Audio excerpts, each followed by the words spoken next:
Hello everyone. आज की video में हम कवर करेंगे शॉर्टेस्ट जॉब फर्स्ट। सो जो शॉर्टेस्ट जॉब फर्स्ट है that is the type of non primitive. Non primitive के अंडर एसजेएफ टाइप भी आपको मिलेगा। तो इसका जो क्राइटेरिया रहता है that is burst time, mean जिसको आप एग्जीक्यूशन टाइम बोलते हो कि भाई जिस जॉब का एग्जीक्यूशन टाइम सबसे कम है हम उस पहले उसको पिक करेंगे। मीन्स कि जब रेडी क्यू में आपकी जॉब्स आ जाएंगी तो सीपीयू क्या करेगा एसजेएफ में कि जिसका बर्स्ट टाइम, जिसका एग्जीक्यूशन टाइम कम है पहले उसको पिक करेगा। बट यहाँ पर एक चीज ये ध्यान रखना है कि कभी कभी सिनेरियो ऐसा भी मिल सकता है आपको एग्जाम में कि दो प्रोसेस का अराइवल टाइम या बर्स्ट टाइम भी सेम हो सकता है। कि अगर दो प्रोसेस का बर्स्ट टाइम सेम हो जाता है तो उस केस में आप फॉलो करेंगे फर्स्ट कम फर्स्ट सर्व। कि जो जॉब पहले आई है अगर अराइवल टाइम भी सेम हो जा रहा है तो आप देख लीजिए प्रोसेस आईडी, क्योंकि आपको पता होना चाहिए कि जब कोई प्रोसेस एंटर करती है रेडी क्यू में न्यू स्टेट के बाद तो सबसे पहले उसका पी आईडी जनरेट होता है, प्रोसेस आईडी। उसी के बाद वो जॉब जाती है एग्जीक्यूशन के लिए रनिंग क्यू में। तो इतनी बात आप सबको पहले भी मैं बता चुका हूं प्रीवियस वीडियो में। सो हमें यहाँ पर बस टाइम देखना है और मोड रहेगा नॉन प्रिमिटिव की जो जॉब एक बार रनिंग क्यू में चली गई जब तक वो एग्जीक्यूट नहीं हो जाएगी, कंप्लीट नहीं हो जाएगी, दूसरी जॉब रनिंग क्यू में नहीं आएगी। तो इस तरीके की प्रॉब्लम्स को सॉल्व करने के लिए सबसे पहले आपको बनाना है गैंट चार्ट। क्योंकि अगर आपका गैंट चार्ट बन गया, आपको वो चीज समझ में आ गई तो प्रॉब्लम बहुत आसानी से सॉल्व हो जाएगी। तो इस पर बहुत ध्यान रखना है गैंट चार्ट बनाते समय। तो चलिए गैंट चार्ट बना लेते हैं, स्टार्ट करते हैं हम अपना गैंट चार्ट। सबसे पहले देखते हैं कि सबसे पहले रेडी क्यू में जॉब कौन सी आई। तो यहां पर आपको ये दिख रहा है कि जीरो जीरो टाइम पर P4 प्रोसेस आ गई। तो ये तो बहुत इजी हो गया, यहाँ कुछ आपको ज्यादा दिमाग नहीं लगाना है। P4 और इसका बस टाइम कितना है 6, क्योंकि नॉन प्रिमिटिव मोड है तो पूरा चलेगी जॉब, पूरा एग्जीक्यूट होगी, 6 यूनिट तक ये चल गई और हमारी ये जॉब यहां से कंप्लीट। अब आपको देखना है कि 0 से 6 यूनिट या मिनट आवर्स के बीच में क्या और कोई जॉब आई है। यस, P1 भी आई है, P2 भी आई है, P3 भी आई है, P5 भी आई है। लेकिन यहाँ पर आपको क्या देखना है एसजेएफ में कि बर्स्ट टाइम किसका कम है।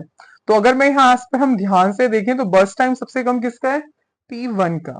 तो हम P1 को पिक कर लेंगे और क्या करेंगे इस प्रीवियस बर्स्ट टाइम में न्यू जॉब का बर्स्ट टाइम ऐड कर देंगे। तो 6 + 1 7 और ये जॉब भी हमारी कंप्लीट हो गई। Now come to the next point. अब रहती है P2 P3 P5। अब जरा इनमें देखिए बर्स्ट टाइम सबसे कम किसका है, क्योंकि हमारे पास P2 भी है, P3 भी है, P5 है। तो अगर हम यहां ध्यान से देखें तो P3 का बर्स्ट टाइम सबसे कम है। तो P3 का बर्स्ट टाइम कितना है 2 है। तो हम यहां पर P3 को ले लेंगे। सो 2 + 7 9। ठीक है, आगे बढ़ते हैं हम। ये जॉब भी हमारा कंप्लीट हो गया। अब रह जाते हैं आपके पास P2 एंड P5। तो दोनों में बर्स्ट टाइम किसका कम है P5 का। ठीक है, हमने P5 भी ले लिया। तो 3 + 9 12 और लास्ट में हमारे पास रह जाता है P2। तो 4 + 12 16। आपका गैंट चार्ट रेडी हो। तो अब हमें क्या करना है, कंप्लीशन टाइम निकालना है। बहुत आसान है। P1 कब स्टॉप हुआ है, कब कंप्लीट हुआ है 7 यूनिट पर। P2 आपका कंप्लीट हुआ है 16 यूनिट पर। P3 आपका कंप्लीट हुआ है 9 पर।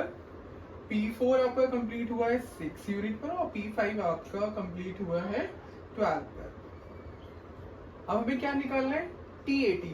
तो TAT का फॉर्मूला मैंने आपको क्या बताया था, कंप्लीशन टाइम में से अराइवल टाइम माइनस कर दीजिए। तो ठीक है, CT minus 80, 7 minus 3 4, 16 minus 1 that is आपका 15, 9 minus 4 5, 6 minus 0 6, 12 minus 2 that is 10। अब हमें क्या निकालना है वेटिंग टाइम। तो WT क्या होता है, TAT में से बर्स्ट टाइम माइनस कर दीजिए। ठीक है, हमारा TAT 4 माइनस 1 3 हो गया, 15 minus 4 that is 11, 5 minus 2 3, 6 minus 6 0, 10 minus 3 7।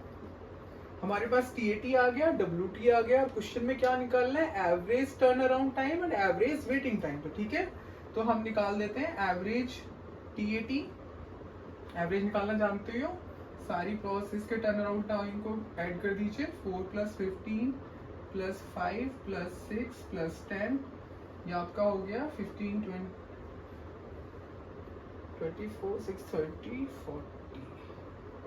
40/4 5, और ये हो गया 8 यूनिट ऑफ टाइम। और आपका एवरेज WT हमारा 3 + 11 + 3 + 0 + 7 डिवाइडेड बाई 5, 14 17 और 24, ये हो गया आपका 4.8। This is 7। ओके, सो हमारा एवरेज टर्न अराउंड टाइम और एवरेज वेटिंग टाइम काउंट हो चुका है। सो ध्यान रखिएगा, shortest job first non preemptive mode में आपको सबसे बर्स्ट टाइम जिस प्रोसेस का कम है पहले उसको एग्जीक्यूट कराना है और कंप्लीट एग्जीक्यूशन कराना है, क्योंकि नॉन प्रीएम्प्टिव में जो हमारा मोड है उसमें हम क्या करते हैं कि क्राइटेरिया बर्स्ट टाइम तो देखना ही है, और नॉन प्रीएम्प्शन में क्या करना है कि एक जॉब जो रनिंग क्यू में आ गई पहले उसको कंप्लीट कराइए, देन नेक्स्ट जॉब पिक करनी है। ठीक है, और अगर बर्स्ट टाइम सेम हो रहा है तो अराइवल टाइम चेक कर लीजिए, और अराइवल टाइम में भी कुछ कंफ्यूजन है कि 2 जॉब का 3 जॉब का अराइवल टाइम सेम हो रहा है, तो आप प्रोसेस आईडी चेक कर लीजिए based on first come first serve. ठीक है, तो इस तरीके से आप shortest job first non preemptive mode के एल्गोरिथम को सॉल्व कर सकते हैं। सो मिलते हैं आपसे फिर से नेक्स्ट वीडियो में, जहां पर हम सॉल्व करेंगे shortest job first using preemptive mode, जिसको हम बोलते हैं SRTF, shortest remaining time first. So keep practicing, till then take care, bye bye everyone.